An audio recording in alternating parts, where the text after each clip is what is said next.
We have a singular question. Yeah, right, go ahead. Yeah, go ahead. Hello. So I've seen based on most of your clips that I agree with most of your beliefs and stances on things besides Israel. No, there's one. I guessed. There's one topic that I disagree with your logic on. And I've seen when you debate other people on this topic, oftentimes they get kind of shoot off the mic. So I ask that you please give me a fair chance to debate. I believe that the breeding, exploitation, and killing of animals for food when we do not have to is immoral. And obviously you... Did you lose a bet? So again, I'm serious. I would ask for a fair chance at a debate without shooting me off the mic or making jokes, please. What do you eat? What do I eat? Like for protein? Sure. I eat tofu, nutritional yeast, seitan. I easily get over 200 grams of protein per day. It's a lot of tofu to get 200 grams of protein, man. That's not my, I have like about a pound a day. That's not my main source. That gives me about 40 a day. But I get 200 grams a day for lifting. In terms of actual health for humans, we do not need that much. We barely even need 100 grams a day, which is easily obtained through plants. Okay, so what is your contention? That we should outlaw or make it harder to eat animal-based protein? No, I'm not as much concerned about the legality of it, more so the morality. Okay, so are human beings equal to cows? I would put human beings above cows. Okay, so what moral, we don't want to see animal cruelty, but what moral worth would you say a cow has? Has worth in the sense that we should not, like any sentient animal, cause them suffering or kill them if we do not have to. Right. So you don't eat fish either, I assume? I don't eat any animal products at all. No animal products. And no dairy? No. So full vegan? Yes. Wow. Okay. Do you know that there would actually be fewer cows if we didn't eat them? I'm aware, yes. So you would argue for less cows, not more cows, basically.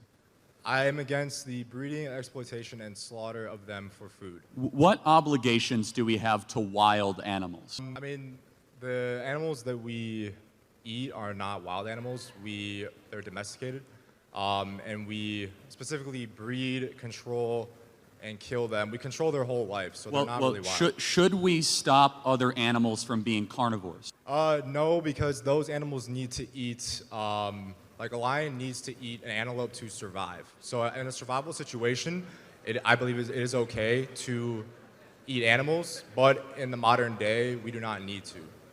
And I believe that we were designed by God not needing to eat meat. What scripture are you referencing? Genesis 1:29. Right, and it's, you mean the scripture says God gave dominion over the animals of the earth? No, the one that says, I've given you every seed-bearing plant, fruit, and tree on this earth, and for you, that shall be meat. Right, but again, just to continue a little further, to be clear, in the Noahic covenant, it does allow for animals to be I'm aware. killed. So right. After the flood... And just to be clear, doesn't the law give guidance on how to kill animals? Like how to kill animals in certain ways? The Bible is explicitly pro-meat eating, so much so that they would kill an animal as a sacrifice to God, or kill the fatted calf in celebration of something. I mean, when Jesus came, he ended the sacrifice, the animal sacrifice. So, again, I think during that time, there was a lot more food shortage. Well, hold on. Jesus ate fish. He fed the 5,000 with fish. Yeah, so like I said. So, I don't understand. But Jesus didn't say, stop, don't eat the fish. They are sentient beings. He fed fish to people. So like I said, in a survival situation where there's 5,000 people there was also bread. Yeah, but the bread has no protein. So in a survival situation... hold on, Jesus is God. He could have been, here's a legume. Jesus is God. He could have said, here's an almond. He said, Jesus is God. He could have, here's a lentil. Yet Jesus said, here's fish. So who are you to question Jesus, who he fed the 5,000 with? He could have said, here's tofu. Again, so the disciples brought him fish and bread. That was what he multiplied. Right? Yeah, the feeding of the 5,000, right? But I think in this modern day, we do not need to eat meat to be healthy, have good performance. and survive, and therefore causing immense suffering to these beings that do feel pain and suffering is Got it. wrong. So I know this might seem unrelated, but I would hope to say you're also pro-life, right? Yes. Okay, good. So you are consistent. When vegans are not pro-life, that is a... Yeah, I'm overall conservative. I agree with you on pretty much everything besides this one issue. But you would agree, though, animals are not humans. Yes. Okay.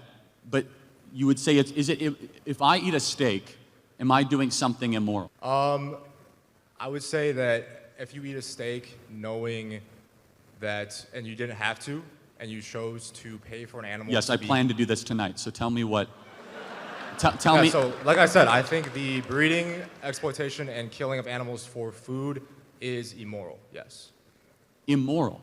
Yes. But by what moral standard do you derive that from? Well, are you against animal cruelty? Of course I am. No one wants cruelty. In fact, the Bible is explicitly against animal cruelty.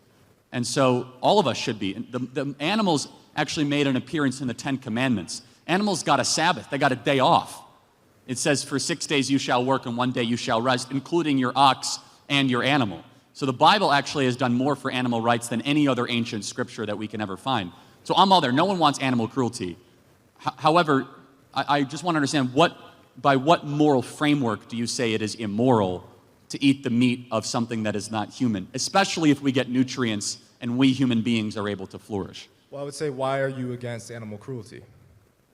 Well, first of all, no one wants to see something suffer unnecessarily. But if and when you are able to derive calories, nutrients, and I would also contest one of the other things, that I do believe we need animal-based protein. In fact, I think one of the main reasons, and maybe you're able to work it out, that young men are seeing such a dramatic drop in testosterone rates is the removal of animal-based proteins from diets, so young men especially, ages 10, 11, and 12, and replacement of a lot of these counterfeit soy-based, plant-based proteins. So studies have found that with equal calorie and protein intake, there is zero difference between in testosterone levels between animal-based diet and have you ever heard the term soy boy? Yes, of course. I am a soy boy. Yes. You are a soy boy. In terms of that's what people call vegans. So yes, I am. I didn't call you that. I was just said, have you ever heard of the term? Yes, Okay. I've heard of the term. Yeah. Okay. So that's because hold people. on, but again, I don't want to get too deep in the biology, but soy is inherently estrogenic, right?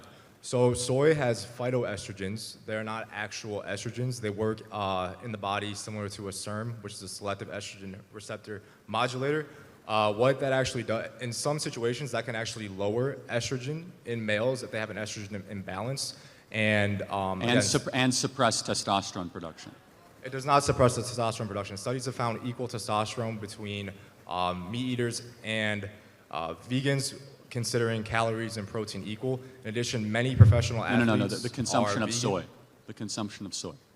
Yeah, I mean, most in order to Let's get down to one last question, though, just from a very technical one. Wouldn't you agree that it is far more expensive to eat vegan than to eat animal-based protein? You have to go out. No, it's about the same. Like a pound of when I before I went vegan, I'd have like 93% ground beef for like lean protein. That'd be like at Aldi, it was like $6. So now I eat seitan, which most people don't know because it's they just eat meat. But it has in 400 calories, it has 80 grams of protein, and it's only $5. So I mean, it's not that expensive to eat vegan. So, but let me just ask you one last question on this, because almost everything you consume has to be either manufactured or put together, where actually the way we're arguing to eat is far more of the earth and far more of whole foods. The vegans actually have to go out of their way to try and have different ingredients and compositions and oils that largely are far more human interference into the consumption of the food process, right? Which one is more of the earth, eating vegan or eating, let's just say, more paleo, not necessarily carnivore? So I'll answer that, then I have one question to ask back to you. In terms of the food itself, I eat mostly pretty much just whole food vegan. Like sometimes I'll eat a vegan, like Impossible Burger. That's not necessarily healthy. No, time out, hold on. That is like the most manufactured. I know, that's not healthy. Not even healthy. Now you're proving my point. Like, let's just be clear. An Impossible Burger has like 50 ingredients that you cannot pronounce. and it is made in like a lab. Literally, it's like lab-grown meat, and versus a cow.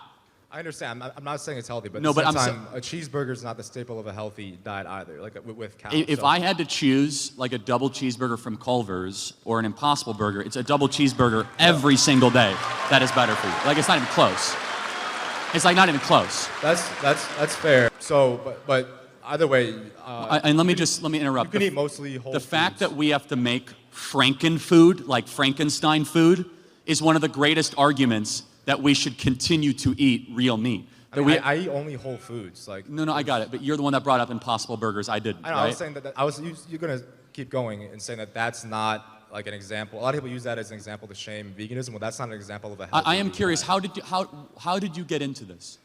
I first got into it by I saw how animals were treated in factory farms, which is what 99% of meat sold in America is factory farms. So a lot of people say, oh, grass-fed, pasture-raised. I mean, look, that is only a small percentage. I do want to thank you because we'll get to the next question. By the way, you guys, the line's over there. I see. What's going on? It is hard to take an unpopular position, and you've taken a very unpopular public position, of which you should be commended for that.